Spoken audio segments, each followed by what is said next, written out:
Hello friends, welcome to savage point. நான் உங்கள் ஏஸ்க. So இப்போ ரீசெண்டாக டேரக்டர் லோகேஷ் கனகராஜோட அசிஸ்டன்ட் டேரக்டர் ஒரு போஸ்ட் ஒன்று போட்டிருக்காரு சோஷியல் மீடியாவில். லோகேஷ் கனகராஜ் வந்து பார்த்தீங்கன்னா இப்போ டிசின்னு ஒரு படம் பண்ணிருக்காருல, அந்த கெட்டப்பில் இருக்காரு. அவரை சுற்றி அவரோட அசிஸ்டன்ஸ்லாம் இருக்காங்க. LK7 லோடிங் அப்படின்ற மாதிரியான ஒரு போஸ்ட். அது கிட்டத்தட்ட லோகேஷ் கனகராஜோட நெக்ஸ்ட் ப்ராஜெக்ட் அதுக்கான ஒர்க் வந்து ஸ்டார்ட் ஆயிருச்சு அப்படின்ற மாதிரியான போஸ்ட்டு. பட் அது நம்ம எல்லாருமே எக்ஸ்பெக்ட் பண்ணுற கைதி 2 கிடையாது அப்படின்ற மாதிரியான ரூமர்ஸும் இப்போ பேலெல்லாம் வந்துட்டு இருக்கு. அப்படி அது கைதி 2 இல்லைனா என்ன படம் பண்ண போறாரு, கைதி 2 LCUக்கு என்ன தாண்டா போகுது அப்படின்றதெல்லாம் ஓவராலாக நீங்கள் இந்த வீடியோ நம்ம பார்த்துடலாம். ஸோ அதனால் இந்த வீடியோவை ஸ்கிப் பண்ணாமல் ஃபுல்லாக பாருங்க. சரி வாங்க நம்ம வீடியோக்குள்ளே போகலாம்.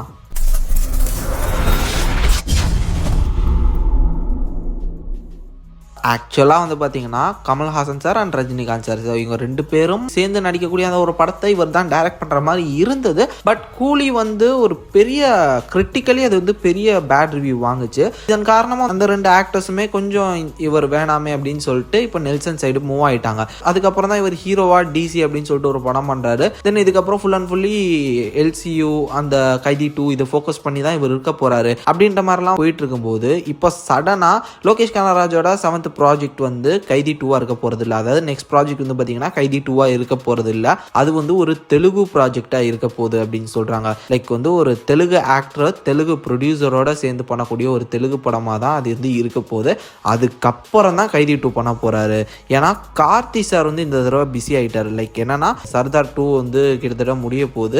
தென் இது மட்டும் இல்லாமல் வந்து பார்த்தீங்கன்னா மார்ஷல் அப்படின்னு சொல்லிட்டு ஒரு படம் நடிச்சிட்டு இருக்காரு. தென் இதுக்கு அடுத்து ஒரு ப்ராஜெக்டும் கமிட் பண்ணியிருக்காரு. நெக்ஸ்ட் இயர் மிட் கிட்ட வந்துடும். Next year mid R end கிட்ட வந்து கார்த்தி சாரோட கமிட்மெண்ட்ஸ்லாம் முடிச்சுட்டு வர லேட் ஆயிரும். இந்த ஒரு டைமிங்கை வந்து ஏன் வேஸ்ட் பண்ணுவானு சொல்லிட்டு தான் நெக்ஸ்ட் ஒரு ஆக்டரை வச்சு அவர் எடுத்துட்டு அதுக்கப்புறம் கைதி 2 ஜாயின் பண்ணிக்கலான் இருக்காரு. இப்போ அந்த ஆக்டர்ஸை யார்கிட்ட பேச்சுவார்த்தை போயிட்டு இருக்குன்னா Pawan Kalyan sir and Prabhas sir. So இவங்க ரெண்டு பேர்கிட்டையும் பேச்சுவார்த்தை போயிட்டு இருக்கு.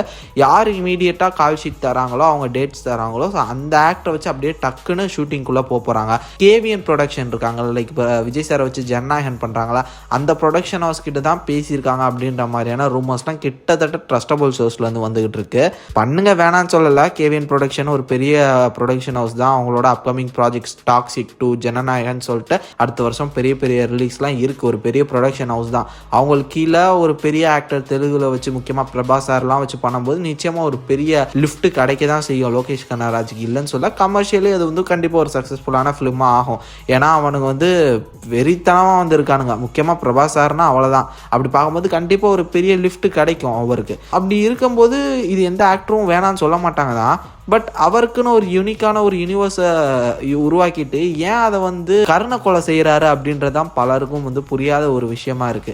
ஏன்னா கூலின்னு ஒரு ஸ்டாண்டர்ட் படம் யாருமே கேட்கல, கைதி 2 தான் கேட்டாங்க. அது வேணாம் அப்படின்னு சொல்லிட்டு ஷெல்ஃப் பண்ணிட்டு ஸோ வீம்புக்குன்னு கூலி எடுத்து வாங்கி கட்டிக்கிட்டாரு. ஏன் இதையே மறுபடியும் பண்ணுறீங்க? கைதி 2 வந்து ஒரு எக்ஸ்பெக்டட் ப்ராஜெக்டாக இருக்கு, அதை தான் உங்கள்கிட்ட வந்து எக்ஸ்பெக்ட் பண்ணுறாங்க. அப்படின்னும் போது நீங்கள் ஏன் ஒரு ஸ்டாண்டர்ட் ப்ராஜெக்டை தேடி போறீங்க அப்படின்னு சொல்லிட்டு தான் பலரும் வந்து ஒரு வருத்தத்தை தெரிவிக்கிறாங்க. நிச்சயமா இந்த தடவை கைதி 2 போஸ்ட் பண்ணாச்சுன்னா ப்ரொடியூசர் காண்டாவரோ இல்லையோ ஃபேன்ஸ் லிட்டரலி காண்டாயிருவாங்க. இன்னொன்று அந்த ஹைப் வந்து கிட்டத்தட்ட போய்கிட்டு இருக்கு. அந்த அளவு வேலிடான ஒரு விஷயமா பெரிய ஹைப் இருக்கக்கூடிய யூனிவர்ஸா இது வந்து இல்லாம போய்கிட்டு இருக்கு. ஏன்னா அந்த ஒரு கேப்பை ஃபில் பண்றதுக்கு இங்க நிறைய யூனிவர்சஸ் வந்துட்டு இருக்கு. லைக் இப்போ வெற்றிமாறன் சாரோட யூனிவர்ஸ் வந்துருச்சு, ஹிந்திக்காரங்க, தென் தெலுங்குல இருந்தும் நிறைய யூனிவர்ஸ் வந்துட்டு இருக்கு. ஸோ அந்த கேப்பை ஃபில் பண்ணிக்கிட்டு இருக்காங்க நிறைய பேர். அப்படி பார்க்கும்போது ஒரு பெரிய ஹைப் இல்லாம வர போய்கிட்டு இருக்கு. இதை புரிஞ்சுக்கிட்டு ஒரு நல்ல முடிவு எடுப்பாருன்னு நினைக்கிறேன். பொறுத்திருந்து பார்ப்போம். அப்டேட்ஸ் நிச்சயமா அப்கமிங் இயர்ஸ்ல தான் வரும். ஸோ நெக்ஸ்ட் இயர் ஸ்டார்டிங்ல தான் வரும். பொறுத்திருந்து பார்ப்போம். ஸோ நீங்க என்ன நினைக்கிறீங்க?